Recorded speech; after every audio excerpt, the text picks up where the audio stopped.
Bonjour tout le monde, je suis vraiment très content qu'on puisse se retrouver sur Un cœur pour connaître. J'espère que votre cœur va bien et qu'il apprend toujours à connaître le divin, c'est-à-dire d'être en union véritablement avec cette transcendance divine, avec cette lumière christique en nous et à l'extérieur de nous. Le Christ est ressuscité, le Christ est en gloire dans sa divinité.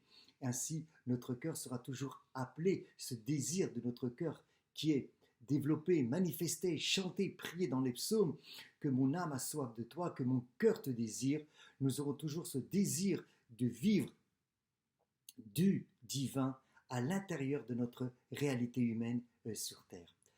Nous avions parlé la dernière fois, il y a une vidéo sur le féminin, par rapport euh, au chapitre 21 de la Genèse, par rapport à la naissance de Isaac. D'accord. Et qu'on avait dit que la femme, la voix de la femme, le féminin reçoit l'Esprit Saint. D'accord. Et que c'était très important et que c'était par rapport à Sarah. Je voudrais vous partager là, cette fois-ci, un sujet qui est très important pour chacun d'entre nous. Que ce soit qu'on soit prédicateur, qu'on soit pasteur, on ne sera pas parfait.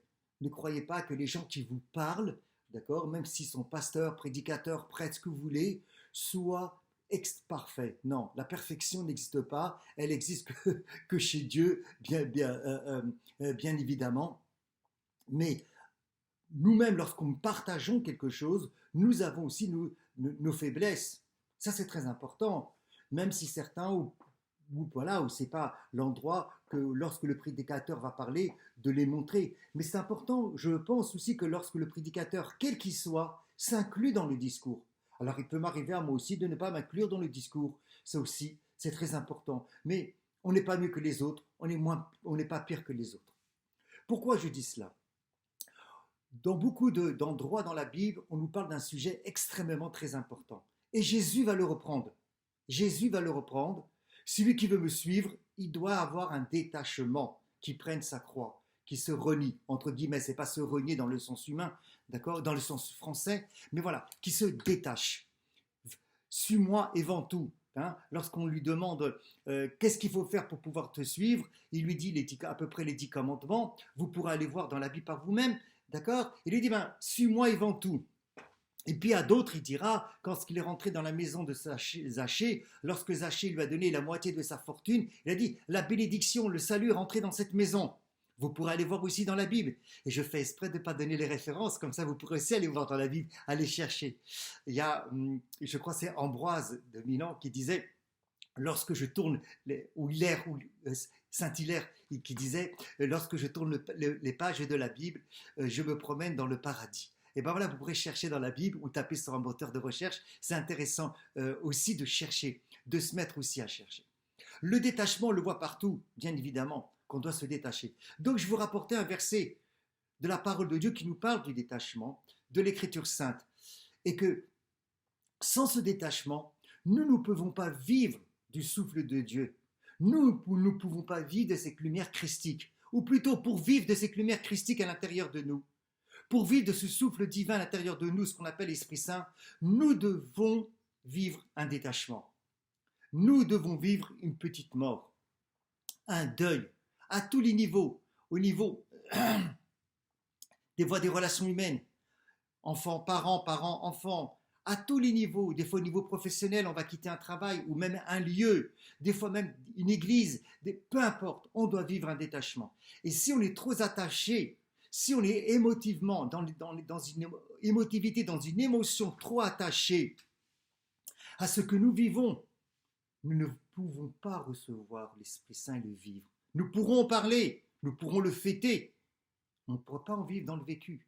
Reprenons l'exemple du chapitre 21 du livre de la Genèse, où nous avions parlé que tout d'un coup, qu'est-ce qui se passe avec Abraham?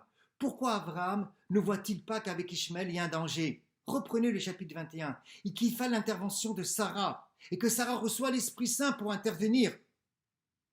Parce que Abraham, il aime son enfant de la chair. Et c'est normal. Naturellement, nous sommes attirés par ce que nous aimons au niveau sensible, et c'est normal. C'est normal. Et qu'est-ce que Dieu va dire à Abraham? C'est intéressant, je vais le lire, d'accord? Dieu dit à Abraham, ne te chagrine pas, verset 12, à cause du petit et de ta servante, tout ce que Sarah te demande, accorde-le. Ne te chagrine pas. Voilà. T'inquiète pas pour eux. D'ailleurs, c'est ce qui sera dit après dans le verset 13. Je comprends ton chagrin. C'est intéressant. Mais je te demande de ne pas te chagriner. Et puis je vais te rassurer. Eux aussi, il y aura quelque chose pour eux. Vous voyez, le détachement, il n'est pas violent. On a besoin d'aller doucement. On a besoin de ce divin qui nous dit, n'aie pas peur. Détache-toi. Je comprends que tu puisses aimer l'enfant de la chair. Pas tout de suite, c'est pas bon, c'est pas bien, c'est violent, c'est pas bien l'enfant de la chair, c'est violent, il faut le tuer, il faut le couper, c'est pas bien. Non. C'est pas comme ça que la parole de Dieu nous dit, il le dit à Abraham. Ne te chagrine pas. Voyez, ne t'inquiète pas, ne te chagrine pas. Je comprends que tu peux te chagriner, je comprends que ça peut te faire peur. Ne t'inquiète pas. Le vieil homme, il va trouver aussi quelque chose pour lui. On lui donnera sa nourriture de ce qui lui convient. Je vais m'en occuper. Je m'en occuperai. C'est pas ton occupation. C'est pas ton occupation. Toi, ce que je te demande, détache-toi. Détache-toi. Mais voyez, pour se détacher de quelque chose dans laquelle nous sommes extrêmement attachés, une voiture, une maison, un travail, une émotion, une sensibilité, par nous-mêmes, on ne peut rien faire. Ce n'est pas une pratique de la religion qui va nous sauver. Ce n'est pas une pratique de la religion qui va pouvoir te permettre de te détacher de quelque quoi que ce soit. D'ailleurs, encore une fois, saint Paul le dira, j'ai de loin en moi. Ce que je veux faire, je n'ai pas envie de le faire, et je fais ce que je n'ai pas envie de le faire.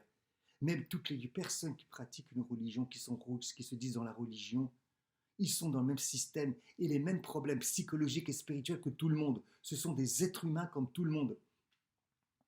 Même si extérieurs, ils peuvent paraître beaux et sans juger personne, c'est ce que Jésus dira. On a tous nos faiblesses, on a tous nos blessures, on a tous ce à quoi nous sommes encore attachés. Même celui qui parle, donc même moi, même n'importe quel prédicateur vous pouvez entendre sur Internet. Mais ce n'est pas ça qui doit m'empêcher de faire ma mission. D'ailleurs, ça me fait penser à ce que Paul il avait une écharde. Et Jésus l'a dit, ma miséricorde te suffit, va faire ta mission, avance. Mais voyez, pour se détacher de quelque chose, il y a besoin de l'intervention divine. Il y a besoin du divin. Donc, psychologiquement, je ne pourrai jamais me détacher de quelque chose sur lequel je suis attaché psychologiquement. J'ai besoin d'une intervention divine qui va rentrer dans ma psychologie. Le psychologue va pouvoir me mettre en éveil quelque chose. Et je vais dire, waouh, ça m'a fait du bien. Oui, mais ça peut être un pansement ou un placebo, peu importe. C'est le divin qui va venir et qui va dire, ne te chagrine pas, détache-toi. Détache-toi de ce que tu es encore attaché. Parce que c'est pas ça. J'ai autre chose pour toi à te promettre. J'ai autre chose pour toi à te donner. À l'intérieur de toi, tu as le fils de la promesse. Détache-toi. Mais pourtant, c'est incroyable. Regardez pourquoi c'est incroyable. Parce que Dieu avait déjà demandé à Abraham de se détacher. Il avait vécu ce détachement. Mais toujours avec une promesse. Ce n'est pas un détachement pour un détachement. Ce n'est pas une mort pour une mort. C'est une mort pour une résurrection concrète, pas que des mots. Lorsque Dieu dit à Abraham dans Genèse 12,1, quitte tout, quitte la maison de ton père, quitte le lieu où tu es habité, quitte ta terre, quitte tout, et va vers la terre que je vais te montrer. Ah, c'est intéressant, encore une fois, va ce féminin. Hein, encore une fois, on ne parle pas du féminin aujourd'hui, mais tu vois, vous voyez, il est omnipotent, il est partout. On pourrait dire omniprésent, il est partout, ce féminin dans la Bible. Mais va vers la terre que je vais te montrer. Mais pour pouvoir quitter, dans 12.1, Genèse, Abraham, par lui-même, il ne peut pas. Il a besoin d'une parole. Et la parole de Dieu, elle est agissante, comme dira saint Paul. Paul le dira, la parole de Dieu, elle agit à l'intérieur de nous. Donc pour pouvoir réellement faire un détachement à l'intérieur de nous, et chacun sait quel détachement il peut faire, ou qu'il pourrait faire, s'il réfléchit, s'il perçoit comment il réagit face au réel, aux événements qu'il va vivre, aux relations qu'il va avoir, dans le travail, dans la famille, c'est avec sa femme, c'est marié, avec ses amis. Chacun sait toujours plus ce à quoi nous devons nous détacher. Nous avons besoin d'une intervention divine. Et voyez, ce qui est intéressant, c'est que la parole de Dieu n'a pas peur de mettre, j'allais dire, excusez-moi du terme, en défaut un petit peu Abraham, même si c'est un grand prophète, même s'il a reçu des révélations de Dieu, même si Dieu lui parle directement aussi, que là tout d'un coup, il y a une faiblesse. Chacun est faible, même Abraham. Il était trop attaché à l'enfant de la chair, il était trop attaché à la servante, de manière émotionnelle, qui est encore une fois naturelle et que Dieu a besoin de le rassurer. Ne t'inquiète pas, n'aie pas peur, mais détache-toi. Et pour te détacher, je te demande une chose. Écoute la voix de la femme. C'est intéressant que Dieu ne lui dit pas pour te détacher, écoute-moi. Mais ça revient au même. Mais ça passe à travers la voix de la femme, parce que la voix de la femme, à ce moment-là, elle a l'Esprit Saint. Donc, écoute l'Esprit Saint à travers la voix du féminin. C'est ça qui va aussi te permettre de te détacher. Vous voyez, c'est intéressant. Ce qui va te permettre de détacher, d'un détachement, c'est écoute la voix de la femme, car à travers sa voix, c'est l'Esprit Saint qui parle. C'est l'influence de l'Esprit Saint, c'est l'énergie de l'Esprit Saint, c'est la lumière de l'Esprit Saint qui va agir à travers sa voix, et donc aussi à travers notre voix intérieure. Vraiment demandons véritablement cette grâce. La parole de Dieu, lorsqu'on en parle, elle devient prière. D'ailleurs, c'est ce que le roi David a dit. Ve ami te filati. Et moi, je suis toute prière. C'est-à-dire que la parole de Dieu n'est pas que simplement prêcher.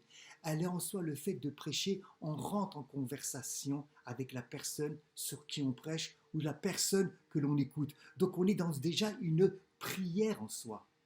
On est dans une prière. Le fait de parler de ce que je vous parle, c'est de l'ordre de la prière. Alors que le Créateur, véritablement, j'en suis persuadé, écoute notre partage, mais écoute notre partage prière. Prière, partage, encore une fois, le partage est un prière. Prêcher, c'est prier. Et prier, c'est prêcher. C'est intéressant. Prier, c'est prêcher, et prêcher aussi, c'est prier. Que Dieu vous bénisse. Si cette vidéo vous a intéressé, toujours dans la joie, merci de vous abonner à Un Cœur pour Connaître. Merci de la partager.